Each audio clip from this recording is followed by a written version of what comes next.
जो आपका लोरेंट force expression था, मैग्नेटिक फोर्स एफ मैग्नेटिक, वो आपने ये निकाल लिया था। कल ही हमने देखा कि Q into V cross B. अब सपोज कीजिए एक जगह कोई पार्टिकल है, एक जगह कोई टेस्ट चार्ज है, वो वी वेलोसिटी से जा रहा है, और यहां दो तरह के फील्ड है, इलेक्ट्रिक फील्ड भी है और मैग्नेटिक फील्ड भी है। किसी डायरेक्शन में इलेक्ट्रिक फील्ड है, और सपोज कीजिए किसी डायरेक्शन में मैंने इधर ही दिखा दिया मैग्नेटिक फील्ड है, क्यों पॉजिटिव है, क्यों पॉजिटिव है। तो बताओ इस पे दो फोर्स लग रहे होंगे, इलेक्ट्रिक फोर्स किधर लगेगा, इलेक्ट्रिक फोर्स किधर लगेगा, फील्ड की डायरेक्शन में। एफ इलेक्ट्रिक जो होगा वो आपका लगेगा फील्ड की डायरेक्शन में, और जो मैग्नेटिक फोर्स लगेगा, मैग्नेटिक फोर्स वो किधर लगेगा, वी क्रॉस बी अंदर आएगा। वी क्रॉस बी से देख लो या फिर फ्लेमिंग लेफ्ट हैंड रूल से देख लो। पिछली क्लास में डिस्कस हो चुका हमारा फ्लेमिंग लेफ्ट हैंड रूल भी, लेकिन हम तो वी क्रॉस बी से ही देखेंगे। वी क्रॉस बी अंदर और क्यू पॉजिटिव है, तो जो मैग्नेटिक फोर्स है वो अंदर की तरफ लगा, अंदर की तरफ, एफ मैग्नेटिक। नेट फोर्स निकालना हो तो कैसे निकालें, जब किसी चीज पर दो फोर्स लग रहे हो, एफ मैग्नेटिक ये और एफ इलेक्ट्रिक लगा क्यू इंटू ई, तो क्या मैं ये लिख सकता हूं कि F total is equal to Q E plus Q V B sine theta. बताओ ये लिखना सही है कि गलत है। F total is equal to Q E plus Q V B sine theta, लिखना सही है गलत है,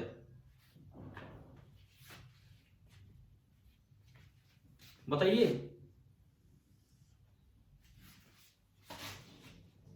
क्या मैं टोटल फोर्स को ये लिख सकता हूं Q E plus Q V B sine theta. आप थोड़ा जवाब दिया करो, ये हमारी क्लास का टाइम वेस्ट हो जाता है ऐसे। कोई भी बच्चा रेंडमली बोल दिया करो, मैं नाम नहीं लूंगा। क्या हम ये एफ टोटल ये लिख सकते हैं क्या, Q E plus Q V B sine theta, yes और नो। नो सर, हम ये नहीं लिख सकते हैं, कारण ये मैग्नीट्यूड है, ये भी मैग्नीट्यूड है। 10 न्यूटन फोर्स उधर लग रहा है, 5 न्यूटन फोर्स उधर लग रहा है, तो टोटल 15 न्यूटन थोड़ी हो जाएगा। फोर्स एक वेक्टर क्वांटिटी है, ये लिखना गलत होगा। यहां पे जो पूरा एक्सप्रेशन बनेगा एफ वेक्टर, वो आपका बनेगा Q into E vector plus Q into V cross B vector. अब ये अपने आप में एक वेक्टर है, ये अपने आप में एक वेक्टर है, और ये उन दोनों का वेक्टर सम होगा। सपोज कीजिए ये फोर्स निकल के आ जाता है F1, ये फोर्स निकल के आ जाता है F2, और F1 F2 के बीच का एंगल सपोज फाई है, तो जो नेट फोर्स होगा वो बनेगा under root of F1 square plus F2 square plus 2F1 F2 cos phi. ऐसे नेट फोर्स निकाला जाएगा, जैसे मैं क्वेश्चन में लेके देखता हूं। एंड इसे बोला जाता है complete expression for Lorentz force. This is known as the complete expression for Lorentz force. This is the very basic equation of electromagnetism, कि जो टोटल फोर्स होगा वो इस इक्वेशन से दिया जाता है। लोरेंट ने ही इनको इकट्ठा करके दिया था। एक क्वेश्चन में हम एक बार ये चीज अप्लाई करके देखते हैं, फिर एक पॉइंट की तरफ बढ़ेंगे आगे।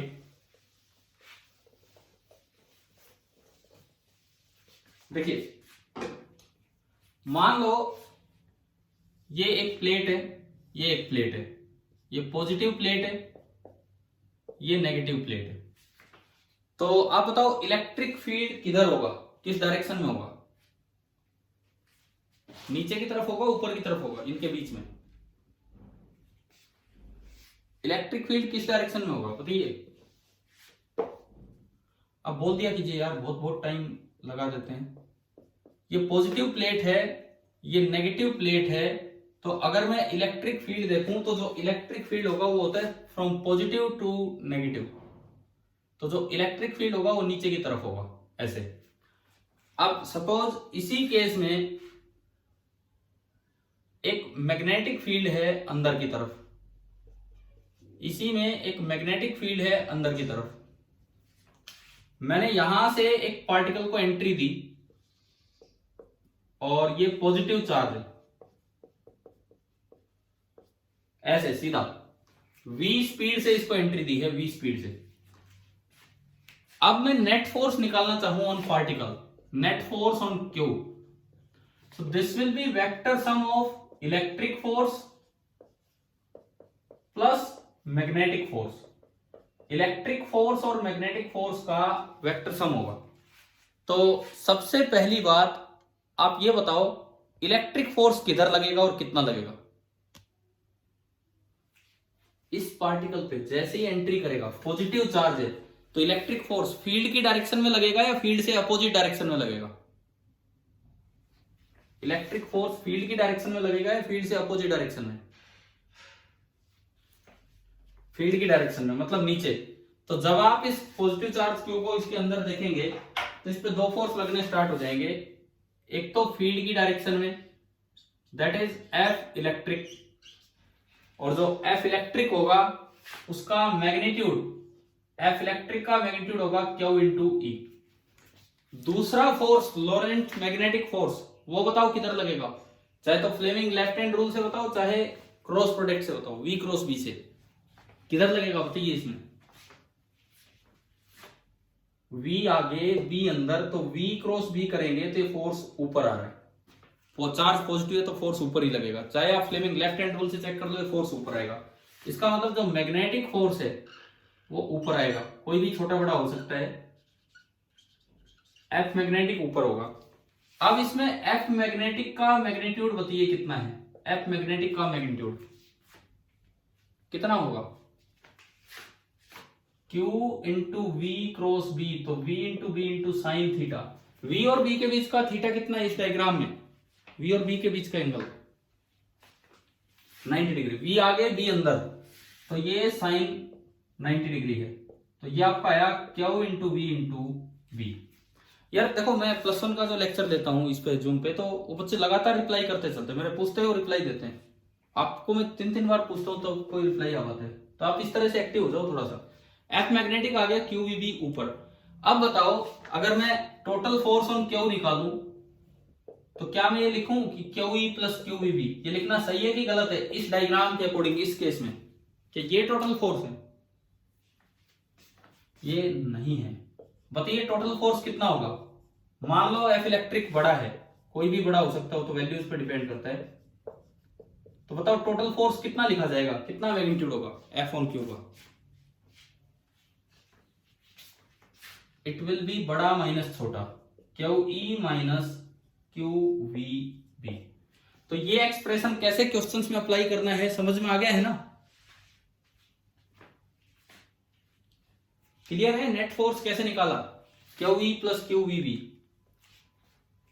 अब इसमें ये देखो कि ये जो इक्वेशन है, this is the very basic equation of electromagnetism. इसने दो फील्ड्स को लिंक किया था, कैसे वो मैं अभी क्लियर करूंगा। ये इलेक्ट्रोमैग्नेटिज्म की एक बहुत ज्यादा बेसिक इक्वेशन है। अब एक पॉइंट, एक बड़ा इंपॉर्टेंट पॉइंट है, उसको हम समझेंगे, आप ध्यान देना उस चीज पे। टोटल फोर्स हमने लिखना सीख लिया, इलेक्ट्रिक फील्ड की वजह से भी, मैग्नेटिक फील्ड की वजह से भी, और वेक्टर सम करना भी सीख लिया। देखिए अब जो आपकी class 12th NCERT text book है, उसमें पेज नंबर 168 पे एक पॉइंट है, मैं वो क्लियर करूंगा, बड़ा अच्छा पॉइंट है। पेज नंबर 168 पे पॉइंट्स टू पोंडर का पॉइंट नंबर 3 है। पॉइंट्स टू पोंडर मींस कुछ सोचने लायक पॉइंट है ये। पॉइंट्स टू पोंडर का 3rd पॉइंट है। अगर बुक है आपके पास अभी तो आप खोल के वो देख सकते हैं जो मैं बता रहा हूं। और बाकी ये समझिए, ये कोई 12th क्लास की बात नहीं है, ये बेसिक बात है जो पता होना चाहिए हमें। देखो ये लिखता है recall the expression for Lorentz force. आपने भी फोर्स का एक्सप्रेशन देखा। अब जो बोल्ड कर रखा है इसका मतलब होता है कि इस पे वेक्टर साइन है। क्यों इन्होंने कॉमन ले लिया? क्यों इन्होंने कॉमन ले लिया? तो एक तो बचेगा E और एक बचेगा V क्रॉस B। चाहे तो मैं क्यू को अलग अलग लिख के दिखा देता हूं। तो एक था आपका इलेक्ट्रिक फोर्स और एक था आपका मैग्नेटिक फोर्स, ये था। अब आगे लिखता है this velocity dependent force has occupied the attention of some of the greatest scientific thinkers. ये कह रहा है एक बड़ी भारी चीज यहां पे ये नजर आ रही है कि जो एफ मैग्नेटिक है, F magnetic, this is dependent on velocity, F magnetic, this is dependent on velocity. मतलब अब वेलोसिटी किसी चीज की कितनी हो तो आपके खुद के चलने पे भी डिपेंड करता है, आपके खुद के चलने पे भी डिपेंड कर रहा है, क्योंकि वेलोसिटी तो एक ऑब्जर्वर पे डिपेंड करती है, फ्रेम पे। कोई 5 मीटर पर सेकंड से जा रहा है, दूसरा उसको रेस्ट से देख रहा है, तो वो तो उसकी वेलोसिटी 5 मीटर पर सेकंड बताएगा। लेकिन अगर उसको देखने वाला खुद 5 से उसी डायरेक्शन में चल रहा था, 5 से ही वो आगे जा रहा है, 5 से ही ये आगे जा रहा है, तो इसके लिए उसकी वेलोसिटी कितनी होगी? 10 और 10। मैं कह रहा हूं 5 से ही वो आगे जा रहा है, मैं भी उसके पीछे पीछे 5 से हो रहा हूं, तो मैं अगर उसको देख रहा हूं तो मेरे लिए उसकी वेलोसिटी कितनी होगी? 0। अब वेलोसिटी 0 होते ही तो मैग्नेटिक फोर्स खत्म हो गया। तो मतलब ये सिस्टम, ये तो बड़ा कंफ्यूजिंग है कि एक चार्ज पार्टिकल चल रहा है 5 मीटर पर सेकंड से, एक चार्ज पार्टिकल चल रहा है 5 मीटर पर सेकंड से, किसके लिए? जो आदमी ग्राउंड पे बैठा है आराम से, तो उसके लिए तो वेलोसिटी नॉन जीरो है, तो वो तो कहेगा फोर्स लगेगा। परंतु एक और आदमी उसके साथ साथ हो लिया 5 मीटर पर सेकंड से ही, तो उसके लिए वेलोसिटी 0 हो जाएगी, तो वो कहेगा मैग्नेटिक फोर्स 0 हो गया। क्या ऐसा होता है क्या कि एक चीज पे फोर्स लगे या ना लगे वो किसी देखने वाले पे डिपेंड करे? लगाने वाले पे नहीं, देखने वाले पे डिपेंड कर रहा है, भाई लगेगा या नहीं लगेगा। फिर तो कंफ्यूज ही हो जाएगा फोर्स। उसी समय एक आदमी रेस्ट पे है और एक मोशन में, रेस्ट वाला कह देगा यार फोर्स लग रहा है तो उसको मुड़ना पड़ेगा, मोशन वाला कह देगा नहीं कोई फोर्स नहीं लग रहा। क्या ये कंफ्यूजन समझ में आया? क्या कंफ्यूजन यहां क्रिएट हुआ था? डिपेंडेंस ऑन वेलोसिटी से। ठीक है, इन चीजों को बोलते हैं पैराडॉक्स। पैराडॉक्स का मतलब होता है सेल्फ कॉन्ट्राडिक्टरी स्टेटमेंट, मतलब अपने आप ही ये फॉर्मूला कॉन्ट्राडिक्ट कर जाता है कि यार ऐसे कैसा हो सकता है, ऐसा कैसे हो सकता है कि एक ही समय ऑब्जर्वर चेंज होते ही फोर्स चेंज हो जाए। तो अब मैं इसको एक एग्जांपल से समझाता हूं। देखिए ये टॉपिक, इसको हम लेते हैं relation between E and B के तौर पे, relation between E and B के तौर पे हम इसे देखेंगे इस टॉपिक को। देखो सपोज कीजिए मैंने कोई करंट कैरिंग वायर ली, मैं यहां पे कोई भी एक करंट कैरिंग वायर दिखा रहा हूं, ये एक मैं ग्रीन कलर से बना रहा हूं और इसमें करंट ऊपर जा रहा है आई। करंट कैरिंग वायर मतलब चार्ज इन मोशन। हम पढ़ चुके हैं कि चार्ज इन मोशन अपने आसपास मैग्नेटिक फील्ड फैला देता है। चार्ज इन मोशन जो होगा वो अपने आसपास मैग्नेटिक फील्ड फैला देगा। अब मैं इसके साइड में ही एक चार्ज पार्टिकल ले रहा हूं, क्यों चार्ज है, और अगर कोई ग्राउंड पे रह के देखता है, इस ऑब्जर्वर को मैंने बोल दिया एस, ये ग्राउंड पे रह के ये एस देखता है, तो उसको इसकी वेलोसिटी, मैं इसको थोड़ा सा बड़ा बना देता हूं ताकि आपको ढंग से दिखे, ये वाला पॉइंट समझ में आ जाए अच्छे तरीके से कि क्या है क्या नहीं है। देखिए relation between E and B, ये हम देख रहे हैं। हमने एक करंट कैरिंग वायर ली, this is a current carrying wire, और इसमें करंट जा रहा है आई, कोई भी करंट आई फ्लो कर रहा था। चार्ज इन मोशन अपने आसपास मैग्नेटिक फील्ड फैलाता है, वैसे तो ये न्यूट्रल है, वैसे तो न्यूट्रल है। क्या इसने कोई इलेक्ट्रिक फील्ड फैलाया था? कल भी हमने पढ़ा था एग्जांपल इस तरह का। क्या इसने कोई इलेक्ट्रिक फील्ड फैलाया है कि नहीं अपने आसपास? नहीं, लेकिन चार्ज मोशन में है तो वो क्या फैला देगा? Magnetic field. अब देखिए मैं अगर यहां किसी पॉजिटिव चार्ज को चलाऊं विद ए वेलोसिटी v, इस समय इसकी वेलोसिटी v है, v वेलोसिटी देके पॉजिटिव चार्ज को देखा गया, तो ये पाया गया कि वो पॉजिटिव चार्ज इस डायरेक्शन में बेंड हो रहे हैं, इस डायरेक्शन में बेंड हो रहा है, तो बताओ उस पर फोर्स लगेगा कि नहीं लगेगा? कल भी लिया था एग्जांपल, इसका मतलब फोर्स लगा होगा। कौन सा फोर्स लगा? ये इलेक्ट्रिक फोर्स की magnetic force? Magnetic, magnetic force. Electric तो यहां है ही नहीं क्योंकि ये तो न्यूट्रल करंट कैरिंग वायर है, this is a neutral current carrying wire. तो यहां कोई इलेक्ट्रिक फील्ड तो इसने प्रोड्यूस किया ही नहीं क्योंकि ये पूरा न्यूट्रल है और कुछ ऐसा प्रोड्यूस कर नहीं पा रहा है। वैसे न्यूट्रल चीजें भी फील्ड प्रोड्यूस कर देती है जैसे डाइपोल, परंतु ये नहीं कर पाएगा, उस तरह की अरेंजमेंट नहीं है इसमें। और मैग्नेटिक फील्ड इसलिए प्रोड्यूस हो गया क्योंकि करंट का मतलब चार्ज मोशन में, तो इधर एक मैग्नेटिक फोर्स लगा होगा। अब देखो इस चीज को दो लोग ऑब्जर्व कर रहे हैं, एक ऑब्जर्वर है ये S1 एट रेस्ट, और एक ऑब्जर्वर इसके पैरेलल एक गाड़ी में चल रहा है इसी के पैरेलल, उसको हमने नाम दिया S2। और मैंने माना जिस वक्त इसकी वेलोसिटी v है चार्ज की, इस S2 की वेलोसिटी भी v है। तो आप एक बार इस डायग्राम को देख के बताओ कि वेलोसिटी ऑफ चार्ज, इस डायग्राम को देख के आपको बताना है कि जो वेलोसिटी ऑफ चार्ज है, पहली बात विद रेस्पेक्ट टू S1 कितनी है, velocity of charge with respect to S1 v, and with respect to S2 कितनी, 0। अब मैग्नेटिक फोर्स का फॉर्मूला होता है Q into V cross B। अगर V 0 हो गया तो फोर्स भी कितना हो जाएगा, 0। यानी कि ये तो कह रहा है कि F मैग्नेटिक नॉन जीरो है, और ये कह रहा है कि F मैग्नेटिक 0 है। और मैंने माना कि ये दोनों इनर्शियल फ्रेम है। इनर्शियल फ्रेम में इसलिए मान रहा हूं, फिर कोई शूडो फोर्स का चक्कर नहीं आएगा न्यूटन्स लॉ वगैरह देखते समय। ये भी है at rest with respect to ground, ये सारी velocities with respect to ground दिखा रखी है। और ये कांस्टेंट वेलोसिटी थी इसकी। हम पढ़ चुके होते हैं फ्रेम्स के समय कि अगर कोई ऑब्जर्वर रेस्ट पे हो या कांस्टेंट वेलोसिटी से चले तो इनर्शियल फ्रेम होता है। तो S1 एंड S2 ये दोनों आपके इनर्शियल ऑब्जर्वर हो गए, इनर्शियल फ्रेम्स हो गए। इसका मतलब ये है कि अगर S1 के लिए फोर्स लगा है तो S2 के लिए भी फोर्स लगेगा, क्योंकि इनर्शियल फ्रेम में कोई शूडो फोर्स का तो चक्कर है नहीं, जो रियल फोर्स है वही लग रहे होंगे। अगर S1 को महसूस हुआ फोर्स लगा है तो S2 को भी महसूस होगा। और आप वैसे भी सोचो, अगर ये बेंड हो रहा है, मुड़ रहा है, तो चाहे आप रुक के देखो, चलती हुई गाड़ी में देखो, मुड़ता हुआ तो दिखेगा ही हमें कि भाई चार्ज पार्टिकल इधर मुड़ा है। अब मैग्नेटिक फोर्स 0 हो गया, वैसे न्यूट्रल वायर है, तो बताओ S2 कैसे एक्सप्लेन करें इसको, कौन सा फोर्स लग गया जिससे मुड़ा है, S2 कैसे एक्सप्लेन करें। क्वेश्चन आया मेरा समझ में? हाँ जी, क्वेश्चन आ गया समझ में क्या है। अगर S1 के रेस्पेक्ट में इस पे मैग्नेटिक फोर्स था, ये बेंड हुआ, बेंड होता तो S2 को भी दिखेगा, लेकिन S2 के रेस्पेक्ट में तो वेलोसिटी 0 है, तो मैग्नेटिक फोर्स तो लगेगा नहीं। तो फिर ये बेंड कैसे हो गया, कौन सा फोर्स लग गया जिससे बेंड हो। पहले तो ये बताओ कि क्वेश्चन क्लियर है क्या, किस तरह से पूछा है। तो अब क्या एक्सप्लेनेशन हो सकती है।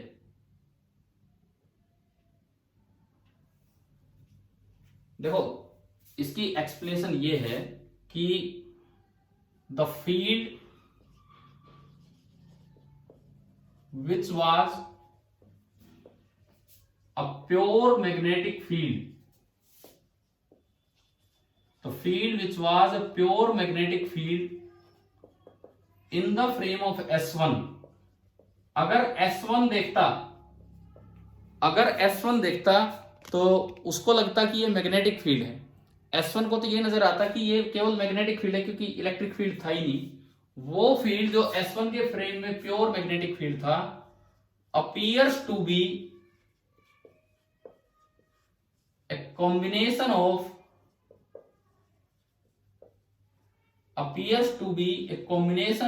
E and B for S2। तो यहां से एक बड़ा इंपॉर्टेंट रिजल्ट ये बताया गया कि कोई फील्ड है वो इलेक्ट्रिक फील्ड की तरह नजर आएगा या मैग्नेटिक फील्ड की तरह नजर आएगा।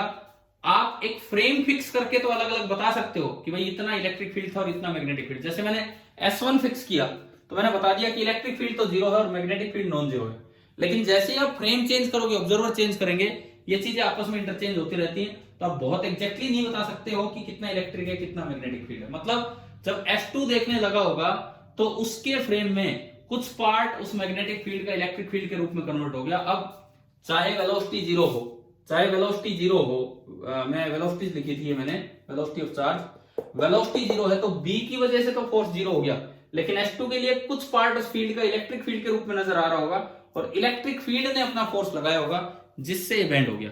तो ये कंक्लूजन निकाला गया था इस वेलोसिटी डिपेंडेंस को क्लियर करने के लिए। अभी इससे मैं एक और कंक्लूजन दूंगा, क्या है पहले बताओ, ये पॉइंट आ रहा है समझ में, ये क्या बताया है कि ग्राउंड के रेस्पेक्ट में जो हमें दिख रहा था कि इसने कोई इलेक्ट्रिक फील्ड नहीं फैलाया, केवल मैग्नेटिक फील्ड फैलाया और उस मैग्नेटिक फील्ड ने इस पे फोर्स लगा दिया। अगर आप कोई फ्रेम चेंज कर दें ऑब्जर्वर चेंज कर दे और उसके रेस्पेक्ट में वेलोसिटी जीरो हो जाए और फिर भी ये बेंड होते हुए दिख रहा है, मतलब मैग्नेटिक फोर्स तो है नहीं क्योंकि वेलोसिटी जीरो है। इसका मतलब अब यहाँ पे कुछ पार्ट इलेक्ट्रिक फील्ड के रूप में आ गया होगा जिसने फोर्स लगाया होगा और फिर कंबाइन करके इस फील्ड को नाम दिया गया इलेक्ट्रोमैग्नेटिक फील्ड। कंक्लूजन ये निकाला गया कि E and D are not independent, they are the two aspects of the same quantity which is known as electromagnetic field। यहां से जो दूसरा कंक्लूजन निकला वो ये निकला, E and D are not independent,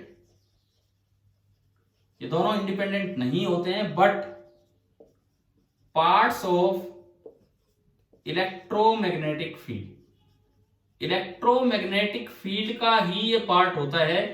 किसी ऑब्जर्वर को वो पूरा मैग्नेटिक फील्ड दिख रहा है, किसी ऑब्जर्वर को वो इलेक्ट्रिक और मैग्नेटिक फील्ड का कॉम्बिनेशन नजर आ रहा है। अब बताओ ये एग्जांपल और ये जो एनसीईआरटी का पॉइंट नंबर 3 था, क्या ये क्लियर हो गया है कि नहीं? ठीक है, अब मैं इसकी स्टेटमेंट पढ़ के बोलता हूं जो NCERT points two point number 3 सुनो। This velocity dependent force has occupied the attention of some of the greatest scientific thinkers. बहुत बड़े बड़े साइंटिफिक थिंकर्स ने इस पे ध्यान दिया है। तो आज आप लोग ध्यान दे रहे हो तो भाई आप भी साइंटिफिक थिंकर हो अच्छे, अगर इस तरह के पॉइंट्स को पढ़ते हो तो। If one switches to a frame, switches मतलब बदलना, अगर आप S1 से S2 पे जाते हो, if one switches to a frame with instantaneous velocity v, जिसकी वेलोसिटी भी उस वक्त v थी, the magnetic part of force vanishes, तो उसको लगेगा कि मैग्नेटिक फोर्स तो लग ही नहीं सकता क्योंकि उसके रेस्पेक्ट में चार्ज की वेलोसिटी जीरो होगी। The motion of the charge particle is then explained by, परंतु ये अब भी मुड़ रहे हैं, अब भी टर्न कर रहे हैं, तो motion of the charge particle is then explained by arguing that there exist an appropriate electric field in the new frame. तो ये कह रहा है कि कुछ ना कुछ वहां पे एप्रोप्रिएट इलेक्ट्रोमैग्नेटिक फील्ड आ गया होगा, यानी कि जो यहाँ मैग्नेटिक फील्ड था वो यहाँ पे क्या बन गया होगा, कुछ इलेक्ट्रिक फील्ड के रूप में। We shall not discuss the details of this mechanism, हम रुक जाएंगे भाई, हम ये डिस्कस नहीं करेंगे ये फ्रेम चेंज करने पे कैसे, फ्रेम चेंज करने से कैसे ई से बी या बी से ई चेंज हो रहा है वो हमें नहीं देखना। But this paradox implies that electricity and magnetism are linked phenomena, electromagnetism, and that the Lorentz force expression does not imply a universal preferred frame of reference in nature. मतलब आपको जो याद रखना है यहां से वो सिंपली ये याद रखना है कि ये अलग अलग नहीं होते हैं, ये इलेक्ट्रोमैग्नेटिक फील्ड का एक पार्ट होते हैं जो ऑब्जर्वर पे डिपेंड करता है। अच्छा अब एक बात बताओ, ये सवाल आ जाए इलेक्ट्रोस्टैटिक्स और मैग्नेटोस्टैटिक्स, इनको लिंक किसने किया था? हाँ जी नमस्कार।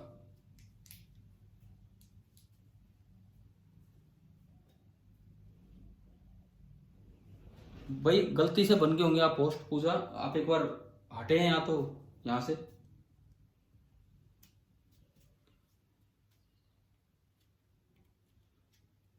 आप इन पे इनके अकॉर्डिंग आप करो, एक बार विजेंद्र सर का नाम होगा वहां क्लिक कीजिए, उससे होस्ट बना दीजिए उसमें। पूजा रिप्लाई कीजिए एक बार।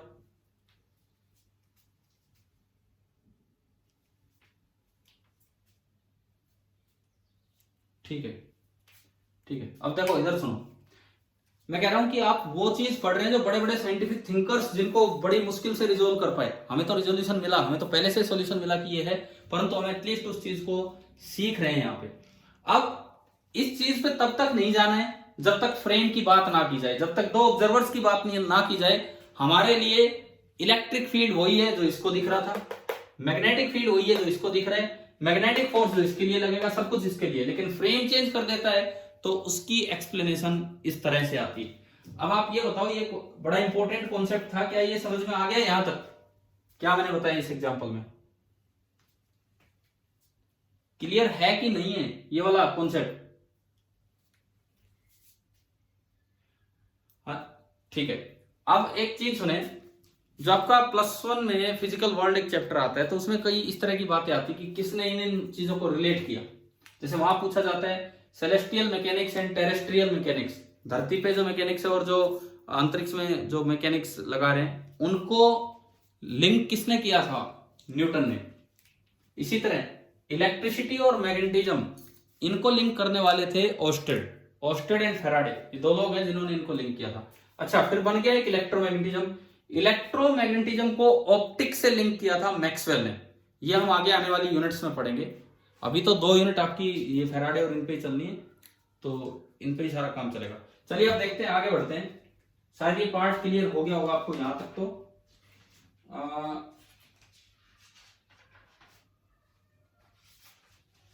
मैं आपसे एक सवाल पूछता हूं यहां पे, question, if a charge particle at rest experiences no electromagnetic force. एक चार्ज पार्टिकल है, वो रेस्ट पे है, ये दिया गया है कि वो रेस्ट पे है, and it experiences no electromagnetic force. इस सवाल का जवाब देना आप। एक चार्ज पार्टिकल है, वो रेस्ट पे है, यह हमें दिया गया है, मतलब जिस भी फ्रेम के लिए है वो रेस्ट पे है, यह हमें दिया गया है, but it is experiencing no electromagnetic force, उस पर कोई फोर्स नहीं लग रहा है।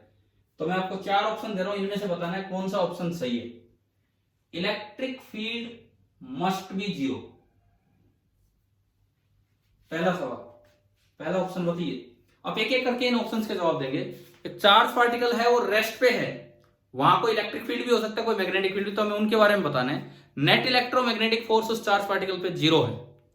पहला ऑप्शन कहता है कि it means that electric force, electric field must be 0। बताइए सही है कि गलत है।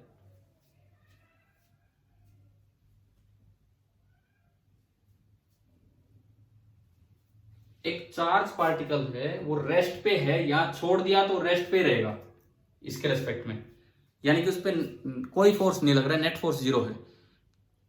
वहां 2 तरह के फील्ड हो सकते हैं, ई और बी, उनके बारे में हमें पता लगाना है। तो पहली बात, क्या इलेक्ट्रिक फील्ड 0 होगा, हम ये बता सकते हैं कि नहीं, कंक्लूड कर सकते हैं?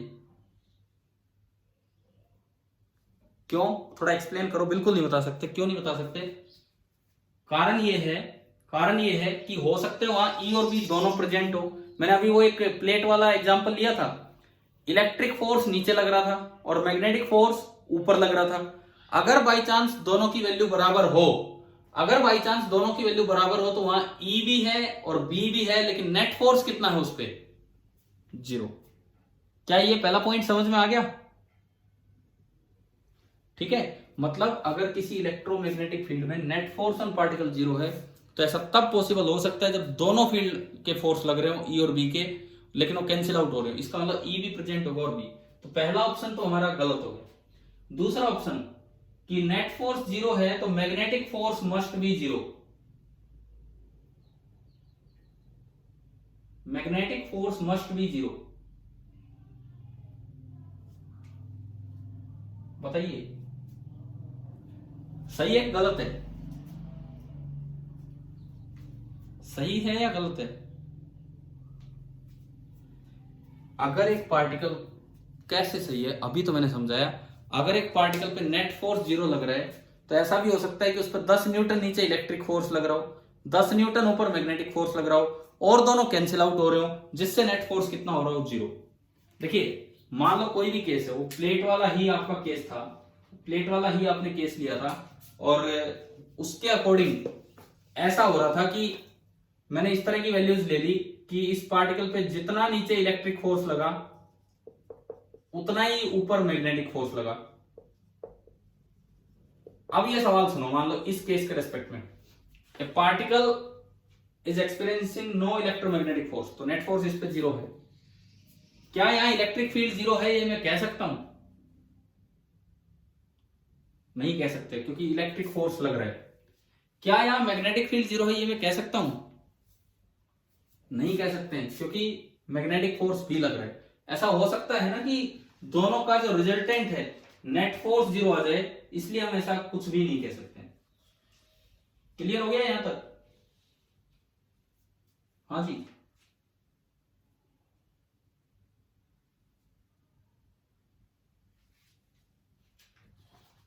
अच्छा ठीक है, उसमें शुरू में ये बोला है हमने क्वेश्चन में, सही बात है, ये कह रहे हैं कि शुरुआत में क्वेश्चन में ये बोला गया है कि charge particle is at rest, charge particle rest पे है, तो एक्सपीरियंसेस नो इलेक्ट्रोमैग्नेटिक फोर्स, उस पर कोई इलेक्ट्रोमैग्नेटिक फोर्स नहीं लग रहा। ठीक है ठीक है, ये नहीं लगेगा यहाँ पे, ये नहीं लगेगा इसमें। दोबारा मैं आता हूं। तो पहली बात, इलेक्ट्रिक फील्ड मस्ट बी 0। दोबारा से हम रिस्टार्ट कर रहे हैं इस सवाल को। चार्ज पार्टिकल रेस्ट पे है और उस पर नेट फोर्स 0 लग रहा है। मैं वो रेस्ट वाला ध्यान नहीं रहा, मैं डायरेक्ट वो बताने लगा था। तो देखो रेस्ट पे है तो एक बात तो श्योर है, एफ मैग्नेटिक कितना होगा, जीरो। एफ मैग्नेटिक जीरो होगा। पार्टिकल एट रेस्ट है तो वेलोसिटी जीरो, वेलोसिटी जीरो तो एफ मैग्नेटिक होगा जीरो। क्लियर, एफ मैग्नेटिक तो जीरो है और एफ टोटल जीरो लग रहा है उस पे, तो इसका मतलब एफ इलेक्ट्रिक को भी कितना होना पड़ेगा, जीरो ही तो होना पड़ेगा। वो क्वेश्चन जो दूसरा बन गया था, जो मैं अभी आपको एक्सप्लेन कर रहा था, उसमें रेस्ट वाला नहीं, मोशन वाले के लिए मैं एक्सप्लेन करने लग गया था। अगर पार्टिकल एट रेस्ट है तो ये श्योर है कि एफ मैग्नेटिक जीरो है, इसका मतलब रेस्ट पे है तो एफ टोटल भी जीरो है। टोटल जीरो या तो दोनों जीरो हो या वो एक दूसरे को कैंसिल कर रहे हो, परंतु एफ मैग्नेटिक रेस्ट की वजह से जीरो, तो एफ इलेक्ट्रिक भी जीरो आ गया। पहले बताओ यहां तक समझ में आया, ये कंक्लूजन क्या निकले हैं इसमें? ठीक है, अब आप ये बताओ, इसको देख के बताओ, इसको देख के क्या मैं कंक्लूड कर सकता हूं कि इलेक्ट्रिक फोर्स जीरो है तो इलेक्ट्रिक फील्ड जीरो होगा? क्योंकि इलेक्ट्रिक फोर्स का फॉर्मूला होता है क्यू इंटू ई, और अगर ये जीरो है, क्यू तो जीरो है नहीं, तो इसका मतलब ई कितना आ गया, जीरो आ गया। अब आप इसको देख के बताओ, एफ मैग्नेटिक जीरो है तो क्या मैं ये कह सकता हूं कि बी जीरो होगा? एफ मैग्नेटिक अगर जीरो है तो क्या मैं ये कह सकता हूं कि बी जीरो होगा? बताइए। नहीं कह सकते, क्योंकि ऐसा भी तो हो सकता है कि ये रेस्ट पे है तो इसलिए वेलोसिटी जीरो है, तो एफ का फॉर्मूला आपने लगाया Q into zero cross B, B तो था परंतु फोर्स नॉन जीरो। मतलब ये जो सवाल था इसके कंक्लूजन सुनो, कि पार्टिकल रेस्ट पे है और उस पर नेट इलेक्ट्रोमैग्नेटिक फोर्स जीरो है, तो इसका मतलब रेस्ट पे है तो मैग्नेटिक फोर्स जीरो, और नेट फोर्स जीरो है तो इसका मतलब इलेक्ट्रिक फोर्स भी जीरो, और अगर इलेक्ट्रिक फोर्स जीरो है तो ई जीरो हो गया, इलेक्ट्रिक फील्ड जीरो। लेकिन मैग्नेटिक फोर्स जीरो तो इसकी वजह से जीरो है ना कि बी जीरो होने की वजह से, तो अब बी के बारे में बता नहीं सकते कि बी जीरो होगा या नॉन जीरो होगा। क्या ये कंक्लूजन ये आ गए ना समझ में, क्या था क्या नहीं? ठीक है, अब मैं जो ये क्वेश्चन मैंने उठाया था एच वर्मा से उठाया था, अब मैं इसके ऑप्शंस पढ़ता हूं ढंग से। जो हम पीछे डिस्कस करने लगे थे उसमें हमने पार्टिकल को मोशन में मान लिया था, तो मोशन में नहीं है तो रेस्ट पे ये पार्टिकल। अब देखो इसमें पहला ऑप्शन, मैं एक बार दोबारा से क्वेश्चन पढ़ता हूं। If a charge particle at rest experiences no electromagnetic force, ये वाला केस है, चार्ज पार्टिकल रेस्ट पे भी और कोई इलेक्ट्रोमैग्नेटिक फोर्स नहीं है, ये मोर देन वन करेक्ट वाले हैं। तो सुनिए पहला option, electric field must be zero, बताओ सही है कि गलत है? सही है, बिल्कुल सही है। Second, magnetic field must be zero, गलत, गलत। मैग्नेटिक फील्ड कहां जीरो होगा? मैग्नेटिक फील्ड के बारे में तो हम बता ही नहीं सकते, क्योंकि वेलोसिटी जीरो होने से ये फोर्स जीरो हो रहा है। क्लियर है ना? ठीक है, फील्ड हो सकता है लेकिन वो फोर्स जीरो है। पहला ऑप्शन था electric field must be zero, तो आपने बताया बिल्कुल सही है, दिख रहा है यहां से। दूसरा option magnetic field must be zero, नहीं ये बता नहीं सकते। तीसरा ऑप्शन सुने, electric field may or may not be zero,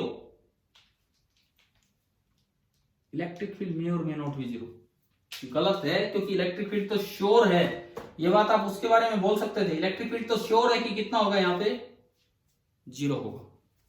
ठीक है, ये फ्रेम चेंज करने वाले क्वेश्चन नहीं है, डायरेक्ट एक ही फ्रेम में चल रहे हैं, तो ई जीरो होगा। और चौथा ऑप्शन लिखता है magnetic field may or may not be zero, बताइए।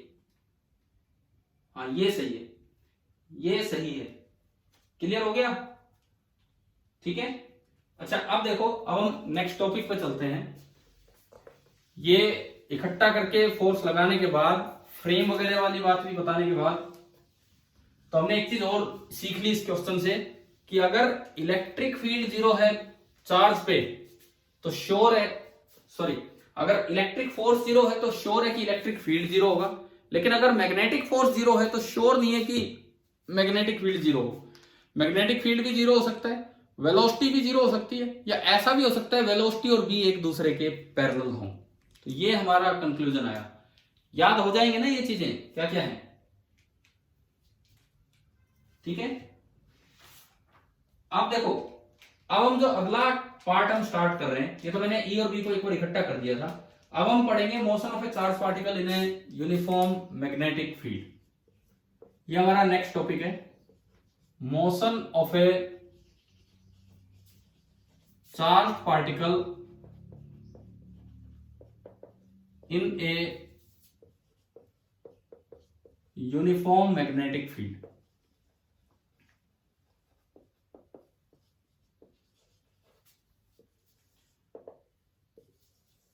देखिए मैं पहला केस लेता हूं, case first, V parallel to B। आपने इस तरह एंट्री दी है, जैसे मान लो मैग्नेटिक फील्ड इस डायरेक्शन में है और इसके अंदर चार्ज पार्टिकल यूं चलता है, तो बताओ इसका मोशन कैसा होगा? इसका मोशन कैसा होगा इस चार्ज पार्टिकल का? Straight line. कारण, स्ट्रेट लाइन का कारण कि V और B एक दूसरे के पैरेलल हैं, तो F मैग्नेटिक यहां जीरो होगा, इलेक्ट्रिक फील्ड का कोई जिक्र ही नहीं है क्योंकि V और B पैरेलल है। इसका मतलब F टोटल जीरो है और नेट फोर्स जीरो है, तो इसका मतलब यह है कि एक्सेलरेशन जीरो है, और एक्सेलरेशन जीरो का मतलब no change in velocity, and no change in velocity का मतलब है कि जो पाथ होगा, पाथ वो आपका हो जाएगा स्ट्रेट। आगे होगा ये पहला केस तो समझ में सीधा सा ही था कि अगर V पैरेलल टू B कर दिया, चाहे सेम डायरेक्शन कर दो चाहे अपोजिट डायरेक्शन, वो एज इट इज चलता रहेगा। ये तो आपका था केस फर्स्ट। क्लियर ना सभी को? तो आसान सा ही केस था सीधा। अब देखिए केस सेकंड लेते हैं हम कि V is perpendicular to B। Case second, ये वाला केस हम देख रहे हैं कि V is perpendicular to B। जैसे मान लो एक चार्ज पार्टिकल चल रहा था, एक चार्ज पार्टिकल चल रहा था इधर V वेलोसिटी से। अब ध्यान से सुनना मैं क्या कह रहा हूं। चार्ज पार्टिकल चल रहा था और उसके बाद हम मैग्नेटिक फील्ड ले आए, मैं बाहर से एंट्री नहीं ले रहा हूं। चार्ज पार्टिकल जिस रीजन में घूम रहा था उस रीजन में सडनली आपने एक मैग्नेटिक फील्ड लगा दिया, उस रीजन में आपने सडनली एक मैग्नेटिक फील्ड लगा दिया, और मैं मानता हूं कि जो मैग्नेटिक फील्ड है मैंने अंदर की तरफ लगाया। क्यों अंदर की तरफ में बोल रहा हूं? क्योंकि मेरा ये जो केस सेकंड है जो हम पढ़ रहे हैं यहां, इसमें हम मान रहे हैं कि जो वेलोसिटी है वो B के परपेंडिकुलर है, वेलोसिटी है वो B के परपेंडिकुलर है। तो अगर आप अंदर मानेंगे तो बोर्ड के प्लेन में चाहे वेलोसिटी कैसे भी दो, अगर आप अंदर मानेंगे B को, अगर आप B को अंदर मानेंगे तो बोर्ड के प्लेन में चाहे वेलोसिटी कैसे भी दो, ऊपर दिखाओ नीचे दिखाओ साइड में दिखाओ, हर बार वो V परपेंडिकुलर टू B रहेगी। तो ये ऐसे घूम रहा था, सडनली मैग्नेटिक फील्ड आ गया, तो इस पे अब एक फोर्स लगना स्टार्ट हो जाएगा। बताओ किधर लगेगा? किधर लगेगा इस पे फोर्स? अब Q into V cross B, V ऊपर B आगे, तो V cross B right hand thumb rule से मैंने देखा इधर लगा, तो इस पे एक मैग्नेटिक फोर्स इधर लगेगा। जब कोई फोर्स वेलोसिटी के परपेंडिकुलर होता है तो वो वेलोसिटी का मैग्नीट्यूड चेंज नहीं कर सकता है, वो केवल उसकी डायरेक्शन चेंज करेगा। जब भी कोई फोर्स वेलोसिटी के परपेंडिकुलर होगा वो वेलोसिटी का मैग्नीट्यूड चेंज नहीं करेगा, केवल डायरेक्शन चेंज करेगा। अब देखो ये लोरेंट्ज फोर्स का फॉर्मूला ऐसा है कि Q into V cross B, और क्रॉस प्रोडक्ट हमें बताता है कि ये जो मैग्नेटिक फोर्स होगा ये हमेशा V के भी परपेंडिकुलर होगा, एंड जो मैग्नेटिक फोर्स होगा वो हमेशा B के भी परपेंडिकुलर होगा। B के परपेंडिकुलर है नहीं, उससे कोई फर्क नहीं पड़ रहा, लेकिन V के परपेंडिकुलर है, ये बहुत बड़ी बात है। इससे एक रिजल्ट ये निकलता है कि magnetic force can never change the magnitude of velocity,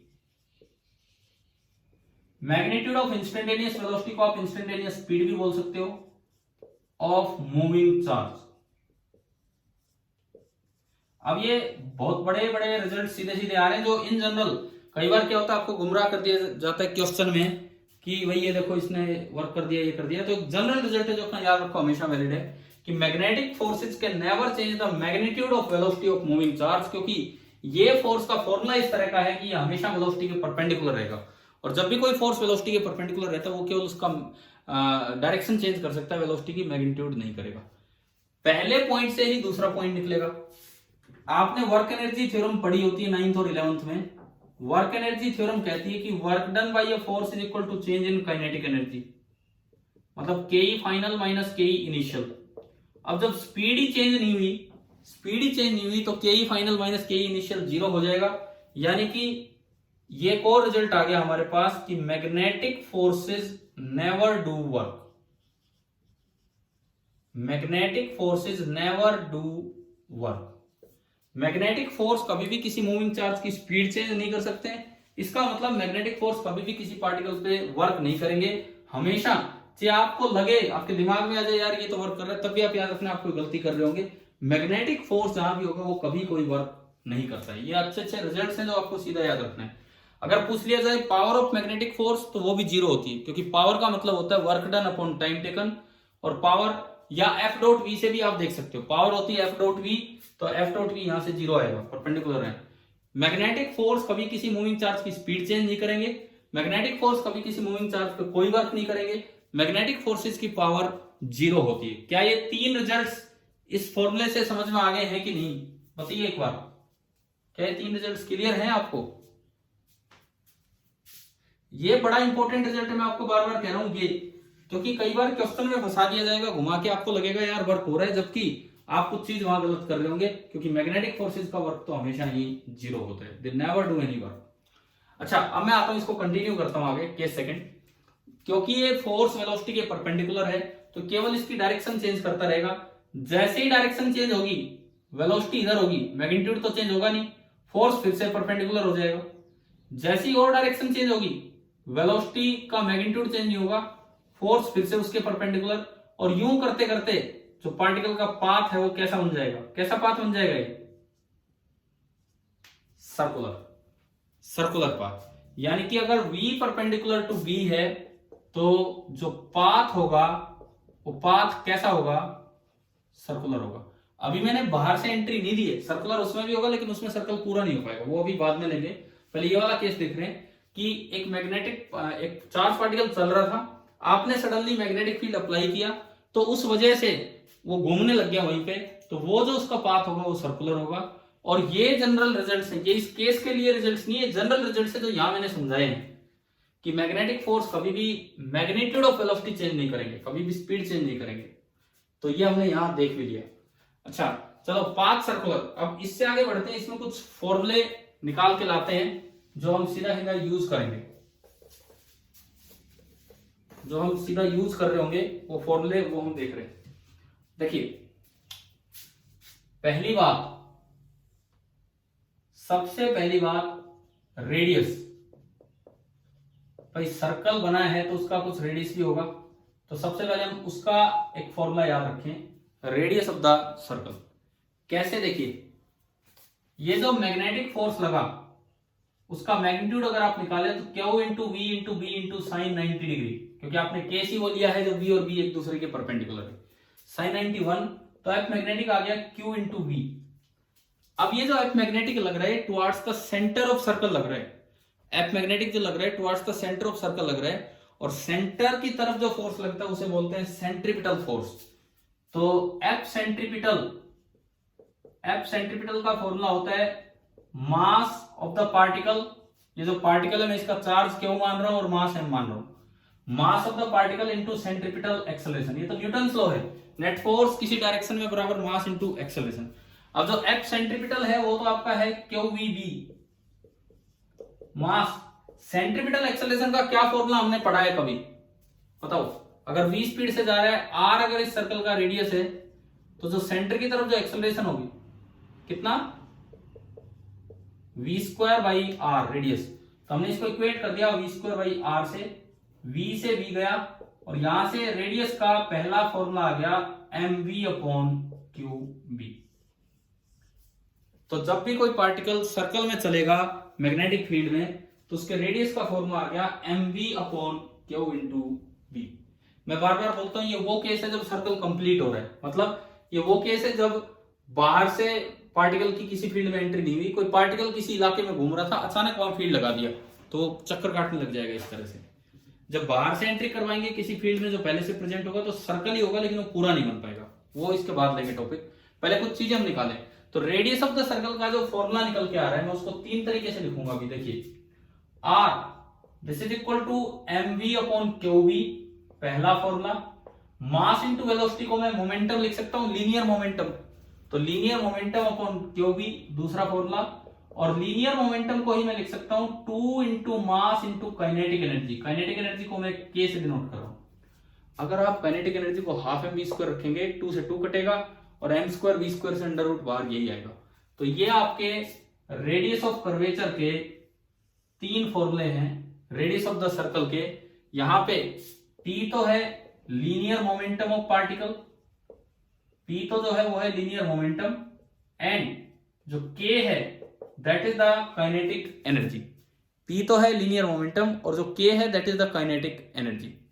तो बताओ रेडियस के फॉर्मूले समझ में आए कि नहीं आए इसमें, v परपेंडिकुलर टू p वाले केस में? क्लियर हो गया? याद कर दें फॉर्मूले, ठीक है। अब दूसरी चीज टाइम पीरियड। टाइम पीरियड में एक बड़ा अच्छा रिजल्ट आएगा जो आगे साइक्लोट्रॉन वगैरह और इन चीजों का यूज भी उसमें होता है इस रिजल्ट का। टाइम पीरियड, आप ये बताओ ये यूनिफॉर्म सर्कुलर मोशन है कि नॉन यूनिफॉर्म सर्कुलर मोशन है? Is it uniform circular motion और नॉन यूनिफॉर्म सर्कुलर मोशन? मतलब क्या इसकी स्पीड चेंज हो रही है या नहीं हो रही है इस सर्कुलर मोशन के दौरान? नहीं हो रही। अगर ऐसा सर्कुलर पाथ हो जिसमें स्पीड चेंज ना हो, उस सर्कुलर पाथ को बोला जाता है यूनिफॉर्म सर्कुलर मोशन। वैसे वो यूनिफॉर्म मोशन नहीं है, मोशन यूनिफॉर्म नहीं है क्योंकि डायरेक्शन चेंज हो रही है, परंतु वो सर्कुलर मोशन यूनिफॉर्म बोला जाता है। और क्योंकि स्पीड कांस्टेंट है, सिंस स्पीड इज कांस्टेंट, तो आप डिस्टेंस को लिख सकते हैं स्पीड इनटू टाइम। तो पूरे चक्कर में डिस्टेंस होगा 2πr, इसकी स्पीड है v और टाइम पीरियड है t। तो यहां से मेरे पास टाइम पीरियड का फॉर्मूला आ गया 2πr/v। r की वैल्यू आपने रखी 2πmv/qb इंटू v, v से भी गया। तो मेरे पास ये दूसरा एक्सप्रेशन आ गया टाइम पीरियड का, एक तो रेडियस का आया टाइम पीरियड का 2πm/q इंटू v। ये फॉर्मूले हैं जो हम सीधा याद भी करें। टाइम पीरियड आ गया 2πm/q इंटू v। इसमें एक बड़ी इंपॉर्टेंट बात है जो ऑब्जर्व की जानी चाहिए। आप बताओ इस फॉर्मूले को देख के क्या चीज आपको महसूस होती है कि एक ऐसी चीज जिस पे टाइम पे डिपेंड नहीं कर रहा है, जितनी यहां लिखी गई है बातें उनमें से? वेलोसिटी। और भाई ये समझना अब आपको होगा, मैं आपसे पूछता हूं, ये time period independent of velocity आ गया, इंडिपेंडेंट ऑफ स्पीड आ गया, स्पीड पे डिपेंड ही नहीं कर रहा। मतलब ये समझाओ मुझे एक चक्कर काटना था, मैं धीरे चलूं तब भी मुझे उतना ही टाइम लग रहा है, मैं तेज चलूं तब भी मुझे उतना ही टाइम लग रहा है। क्या ऐसा होता है क्या? मुझे कोई रिवॉल्यूशन करना है, मैं धीरे चल रहा हूं तब भी मुझे उतना ही टाइम लग रहा है, मैंने स्पीड बढ़ा दी तब भी उतना ही टाइम लग रहा है। क्या ऐसा होता है क्या प्रैक्टिकली? बताइए। तो फिर ये कैसे हो गया? ये तो कह रहा है कि कोई फर्क ही नहीं पड़ता, आप कितनी तेज चल लो टाइम तो आपको उतना ही लगना है जितना आपका चार्ज और मास उससे डिसाइड होगा। एक्सप्लेन करो इस चीज को।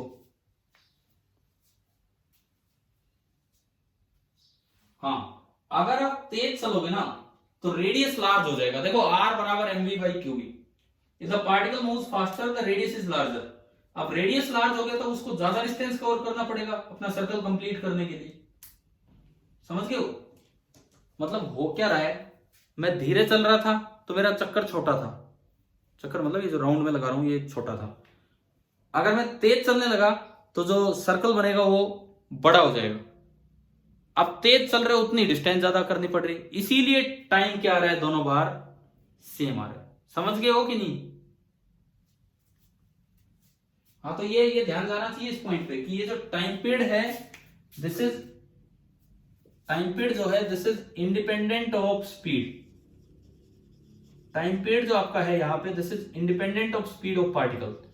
धीरे चलोगे चक्कर छोटा होगा, तेज चलोगे चक्कर बड़ा होगा, लेकिन टाइम दोनों बार सेम लगेगा क्योंकि चक्कर बड़ा हुआ तो डिस्टेंस भी ज्यादा होगी परंतु स्पीड भी ज्यादा थी, तो इसलिए टाइम पे ज्यादा फर्क पड़ा नहीं। ये आ गया टाइम पीरियड का फॉर्मूला। अब मान लो फ्रीक्वेंसी कितनी होगी, फ्रीक्वेंसी ऑफ रिवॉल्यूशन की अगर मैं बात करूं, फ्रीक्वेंसी क्या होती है? देखो मैं हाँ 1/टाइम पीरियड, रेडियस का फॉर्मूला आया mv/qb जिससे हमने 2 और निकाल दिए। टाइम पीरियड का फॉर्मूला आ गया 2πm/qb, यहीं से फ्रीक्वेंसी आ जाएगी 1/टाइम पीरियड, तो qb/2πm।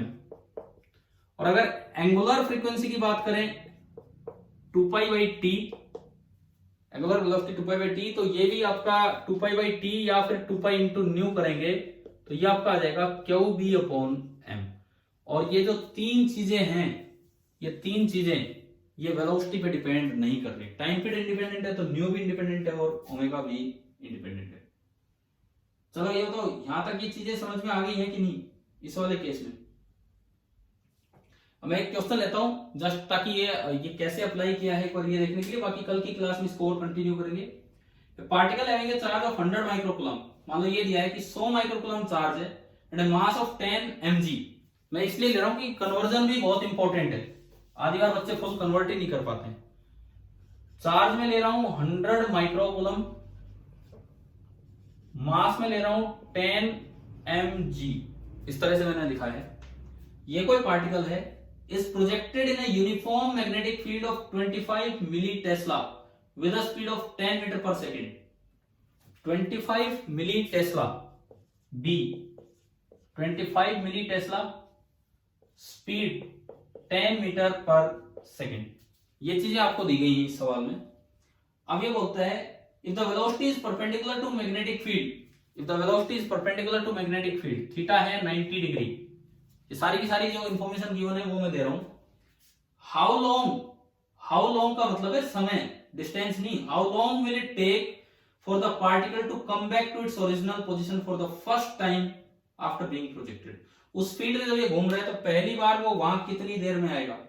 पहली बार वहां आने का मतलब है कि क्या निकालना आपको, क्या निकालना है, टाइम पीरियड। अब ये सवाल ये देखो आपको वैल्यू पुट करने में भी दिक्कत नहीं आनी चाहिए, बस ये लास्ट क्वेश्चन ले रहे हैं। कितना, हाँ बिल्कुल सही है, एक बार देख लीजिए 2πm/cube। आंसर तो इसका 25 सेकंड ही आना है। इसमें हम वैल्यूज पुट करें 2 into pi 3.14 into m, mass of the particle है 10 mg।